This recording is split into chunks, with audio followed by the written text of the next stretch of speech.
Story 40. The trouble with family DNA testing. My 45 male wife, 43 female, and I have been married for about 20 years. We live in a pretty small town, one of those places where you joke about everyone being related. It's not that bad, but I think you get the point. My wife Kim and I had all 3 kids in 4 years in our mid-20s. Around 2010, I bought my wife and I home genealogy kits for Christmas as a cool and fun way of looking at where we came from. We had been talking about our ancestors and where they came from in Europe and wanted to see how closely we matched. When the report came back, we were very close, with both of us having similar results based out of Northern Europe. Kim's were more focused on the German and English sides, with a spike in Italy, whereas mine were a mixture of Nordic, Northern German, and English. All of this matched close enough to the passed-down information we had from our parents. Fast-forwarding until 2018 or so, we lived a happy life raising our 3 kids, 2 daughters, and a son. All were in their mid to late teens, happy and healthy. We were all headed up to the mountains for Christmas with Kim's parents and my mom. My father had unfortunately passed away a few years earlier. We wanted a traditional white Christmases at a cabin to celebrate the holiday. I had been looking for a good present and found a few for each of the kids, but I wanted something unique to bond us all together. I purchased kits for the kids and our parents. I got samples from everyone and then sent them in a couple of months before. My plan was to take a trip to Europe the next summer as a surprise and visit the countries of our ancestors. I had all the results sent back to my email and saved those for the grand reveal. Just before heading up the cabin, I jumped in, printed each of the results, and put them into envelopes for the kids and our parents. I didn't look at those results because I wanted everyone to get to see their information so we could then pull it up and have fun looking at the data. You get to see a map of where your ancestors lived by region and some cool other information. Christmas morning came, and we went through all the presents as we were getting ready for lunch. I pulled out the envelopes and surprised everyone with their own results. Everyone is having a blast looking at their histories. It was a great time. My youngest daughter was the only one that seemed like she wasn't having as much fun. She sat there with a smile on her face, but her laugh seemed kind of forced. She would get this strange look on her face when she thought nobody was watching, and she'd be poring through the app on her phone. I printed some basic info but told the kids they needed to download the app if they wanted to see more details. Gemma just kept looking at her phone for the rest of the afternoon. When the kids and grandparents started sharing what percentages they were of various areas, Gemma just read hers off from the list. There was some confusion when Gemma read off Asian and African descent listed in her report. She sat there nervously looking at the rest of the family. Everyone in the room had a confused look except Kim. She was trying to hide a look of shock and horror on her face. She kept her eyes off me and stood up to walk to the kitchen. The consensus in the room was that Gemma's results were somehow botched, and she'd probably need to get a new test. Her brother was teasing her about her report, but I could tell Gemma was really upset. I told her not to worry because the tech was new and there were a lot of false reports. Even the website had a disclaimer that results might not accurately reflect someone's true ethnic background and advised using a certified service for exact data. Gemma smiled, gave me a hug, and went to her room. I could see she was still worried. I'm not stupid, I looked at my wife, and Kim was avoiding looking at me. I just stood there looking at her until her eyes flicked over in my direction. She did a perfect double take. I held her gaze and I could see her start to tremble. She turned and walked out of the kitchen to the bathroom. My mind was racing, and I was standing there holding Gemma's printed data. You could see everything in her report that matched my wife, but there was nothing of the Nordic ancestry that made up the majority of mine. Gemma's brother and sister had an appropriate percentage of Nordic DNA to fit the bill. Part of the app would also link you with anyone that was a close genetic match. You could see everything from your mother to a 4th cousin. Some of those profiles even had pictures that people had added to their own accounts. Needless to say, there were people on Gemma's connections list that matched both the Asian and African descriptions. My mom walked over to me and asked what was wrong. I just handed her my phone with the app open. She looked at what was on my phone and closed her eyes. I could see her mouth tremble, and she put her hand on my arm and said, "I'm so sorry, sweetheart." Mom looked at me and told me with a firm voice that I needed to let it be until vacation was over. I nodded to her and walked into the bedroom area to find Gemma. Gemma was trying hard to fight it, but she was crying. I went over to the bed and sat down on it next to her. She looked up at me and burst into tears. I wrapped my arms around her and held her for an eternity. I told her I loved her, and she started crying again but buried her face in my chest and held on to me like her life depended on it. After a while, she leaned back and told me the information wasn't wrong. I nodded to her and said that we'd need to find a way to live with it. I told her that it didn't really matter because we were still as much family now as we were before the test. Gemma had one big sigh and turned away to lie on the bed. As I was leaving, she asked me if I knew. I told her I didn't, and reiterated that it didn't change how much I loved her. She asked if I had spoken with her mother yet, and I told her I had not. I let Gemma know that there is a time and place for everything, and this was Christmas Day, and we are going to focus on that. I would normally say grace during Christmas dinner, but Kim initiated it instead. She was sitting to my right, and we all had linked our hands. Gemma was sitting next to me on the left, with my mom on the other side of her. Mom had made sure that she spent time with Gemma during the day. Kim started saying grace the way you would expect, but inserted some interesting passages about forgiveness. When she was saying grace, she was squeezing my hand. I could feel her shaking during the prayer. Kim's mom was sitting on the other side of Kim and had a cold look on her face. Kim's dad looked immensely sad or disappointed. He would look at Kim, then shake his head and look away. My mom had a wooden look on her face and spoke without emotion any time she needed to talk to Kim. I had not spoken to my wife since the discovery of Gemma's DNA test. After supper was over, the kids started picking up dishes, working on cleaning what needed cleaning, and tossing out the disposable stuff that we used. I got up, put on my jacket, and walked out onto the front porch. About 10 minutes later, the door opened, and Kim stepped out onto the deck. We stood silently for at least another 20 minutes before Kim said we could talk when I was ready. I did not respond or acknowledge her presence. I had too many things I needed to sort through in my mind before I would allow myself to even start that conversation. That may sound cold, but honestly, the only thing I wanted to do with Kim was to slap the crap out of her. Until that passed, I couldn't allow myself to even engage with her. Kim wouldn't go back inside, so I did. I just shut the door in her face. I went into the bedroom for the night. I don't know what Kim did, she never got into our bed. The next day, we packed up a few days early by general unspoken consent. The mood had shifted from holiday festive to dread. Kim rode with her parents back to our home, where they dropped her off. By now, the kids had figured out that there was trouble in paradise. Gemma had stopped talking to anyone. We unpacked the car and went about our normal lives, except that Kim and I didn't speak for weeks. A better explanation was that Kim tried speaking to me and I refused to take the bait. I didn't treat her any differently, but I moved into the office. I contacted a family practice lawyer and got some advice on how to protect myself during a divorce. We live in California, so it's pretty much 50-50 regardless, and our kids are old enough that the court will consider their wants.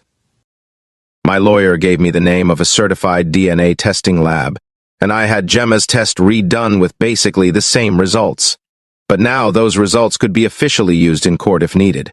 California may be pretty cut and dry with financials, but judges have a heart and could rule based on real evidence regarding custody and amounts of support. I had the lawyer draw up the divorce papers and took a copy home. If I chose to use them, then Kim would need to sign off her own free will, or I'd have to have her officially served. We were 3 to 5 years away from having the kids out of the house as legal adults. My lawyer asked me if I would consider waiting until that happened. If you are a guy in California, you need to be prepared to get hosed, even if your wife is a cheater. Not always, but unfortunately, as progressive as they pretend to be, they fail in fair treatment during a divorce. When I got home, the kids were at school, and Kim was in the kitchen. It was about 2 weeks into January, and the house was tense when everyone was home. The kids stayed together, and Gemma was still treated as their sister because I told them they shared the same mother. Kim looked up when I came in the door and then turned away, expecting me to just ignore her. I walked into the kitchen and dropped the large, thick envelope on the counter. It made a loud sound as it landed. Kim jumped and looked at it. She just stared at the envelope like it was a bomb. Again, I didn't say a word. I just walked away. Her name was written on the front of the envelope, so she understood it was for her. About 10 minutes later, I could hear her sobbing in the kitchen. There is a difference between signing and submitting the papers to the court. Later, Kim came to the office and set the signed paperwork on my desk. I was surprised since the decree gave Kim nothing except 50% of our shared bank account. I put a handwritten note on the top that said, "If you have any decency, you will just sign this." I returned the signed documents to my lawyer, and he was very surprised. He joked that he hoped I hadn't coerced her. I just showed him the note I left on the top. He said that this happens more than people think. A cheating spouse who shows real remorse often doesn't fight the divorce and just takes the damage. He told me he would file the paperwork as soon as I wanted. I told him to hold on to it because of the kids. He smiled and told me I was a good man. I don't think I'm a good man. What did I do to Kim to deserve this? What are the chances she's been stepping outside our marriage since? I find it hard to believe Gemma would have been conceived in a one-night stand, so how long did that affair last? And yes, it's pretty easy to figure out who the father is in a small town. We had some friends around the time this would have happened, and the husband of one of Kim's friends fit the requirements. Proof? Not really, but it's a small town, very Caucasian, and Kim and this guy were pretty friendly, to the point that I asked her to tone it down because other people started talking about it. Now I see why. It's been a few months since the divorce paperwork was signed. I've separated our finances and closed the shared account. Kim was given half of the cash funds stipulated in the divorce papers, and I closed down all credit cards with our names on them. I did have my lawyer file for a legal separation and stipulated the information we had agreed to in the divorce paperwork. Again, Kim signed it, but she had a confused look on her face. We had shared custody with nobody getting child support and no spousal support to either of us. Our finances were separated by the court's order. It meant we were divorced without being divorced. This protected both of us during the next few years the kids grew up. I asked Gemma if she ever wanted to meet her biological father when she turned 17. She said no. She said she didn't have any attachment and didn't want to meet the man who ruined our family. I agreed. I did tell her that I was considering contacting his wife and letting her know that her husband had cheated on her since, in my opinion, she deserved to know if she didn't already. Gemma had an angry look on her face and said I should do it, that he didn't deserve to have a family because he destroyed ours. I pointed out to her that it was likely that her biological father would find out that she existed at some point and might reach out to her. Gemma asked if there was any way she could stop that, and I honestly didn't know. I ran the question past my lawyer and said the only real way to make that happen was for Gemma to ask him not to contact her. She could ask the court if they would issue the order as soon as he violated that. Gemma was comfortable with that. I looked up Kim's friend on Facebook and sent a friend request to her. She accepted a few days later. By looking through her profile, she and AP were still married. She reached out to me shortly after that and said she had heard rumors through some friends that Kim and I were having problems. I told her that was true, but unfortunately it involved her family. She replied with a bunch of question marks to my message, so I just attached a screenshot of Gemma's DNA profile with a note that we did this as a family, and my daughter was not mine. It only took a few minutes for her to reply, asking me to call her. You can pretty much guess how the call went. I sent her some more screenshots of the matches page, and Linda was able to identify some of her husband's family. We had a long conversation, and I told her what had happened and as much information as I had. She thanked me, and we never spoke in person again. Within a few days, she announced her breakup with her husband and details of why on Facebook. She never mentioned our family or any name, so I was grateful. She did send a nasty message to my wife over Messenger, calling her by every mean, derogatory name she could think of. After sending the message, she removed Kim from her friend list and blocked her. Linda and I stayed friends on Facebook, and we sent happy birthdays and such to each other over the years. When the two older kids hit adulthood and went off to college, only Gemma, Kim, and I were left in the house. A few months into our separation, I finally relented and let Kim try to explain what had happened. She admitted there was a sort of incident, and she regretted it ever happening. She said it was at one of the New Year's Eve parties we attended, which coincided with Gemma's birthday. She said that there was alcohol, dancing, and much celebration going on. At some point when she realized what she was doing, it was too late, and AP had already finished his business. She nearly destroyed me with her description of their grinding on each other in the bathroom after sharing a New Year's kiss. They stood in the bathroom doing some heavy petting and grinding that moved to him, lifting her skirt, penetrating her just as he was finishing. She said she freaked out after understanding what had happened and immediately tried to clean herself up. She didn't think that it was enough for her to worry about. We know how that worked out. And yes, I have doubts about whether I got the whole story. I remember that party because it was the one where a couple of people came to me to say that Kim and AP were getting a little carried away. By the time I found Kim, she was back sitting in the kitchen, and AP was in the other room. I told her I was embarrassed because people told me she and AP were acting inappropriately. I remember Kim promising me that it was nothing and would ensure she kept her distance. I also remember that Kim was affectionate that night and asked to go home so we could be together. I remember because my friends commented that we left early after they told me about Kim and AP and wanted to make sure we were okay. That means I was with Kim less than an hour after this guy nut-dumped in her. I get queasy just thinking about that. Kim went on to beg and plead with me to forgive her and to let her make it up to me. By this time in our relationship, my anger had run its course, and Kim was just another person who lived in the house. She tried everything to get me to let her back into my life. There were times I was weak, and she would worm her way into my bed, or we'd drink and end up having sex. I never allowed us to get to where we were back to being a couple. One night a year or so ago, Kim came to me and asked me if I was seeing someone. I was staying out late and returning the next day, and doing what I could to minimize my time at home, especially when the kids weren't there. I told Kim that I wasn't going to answer any questions about my personal life to her, and that she'd lost that right to question me. She was correct. I had found someone I was getting to know and did have feelings for her. I had met her at a local restaurant where she was a waitress. Jen was about 10 years younger than me, but well within what I consider to be an acceptable age range. After Kim found out about this other woman, she told me to get it out of my system so we could be back to normal. I was really confused by that comment, but she apparently believed that I'd be back in her life once I had my revenge fling. I looked at Kim and realized she was living in a dream. She had convinced herself that it was only a matter of time before I forgave her. She believed that right up to the day that Gemma left for college when I told her I would finally be filing for divorce. Kim was stunned, just standing there looking at me. She had expected us to find a way to reclaim our love. My mom had passed about 2 years prior, and I had slowly moved my personal stuff out of the house. Most wives need to consider what their husbands find to be valuable to them. I was able to move all of my stuff out of the house to my childhood home without Kim ever noticing what I was doing. I took a box here and there over 2 years. Some of it was covered by moving stuff during spring cleaning dump runs. Even my office was down to just a chair at a desk with my laptop on it. The rest of the room was furnished with stuff my wife purchased that I had no real connection to.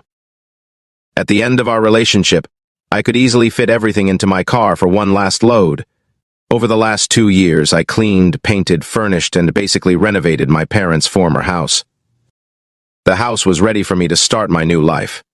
The kids had been there regularly while growing up, so they would still feel comfortable visiting. Kim stood on the porch as I finished packing my stuff into the car. The last thing I did was walk back to give her one final hug. I told her that, all things considered, she was a good mom, but she failed me as a wife. Tears were running down her face as I said that. I wished her all the best in her life moving forward and urged her not to be alone. When I told her that I would be willing to continue to be part of family events and would look forward to the holidays, Kim finally lost control, knowing our marriage was over. Honestly, I don't know what I would have done if Kim had come to me to tell me what had happened.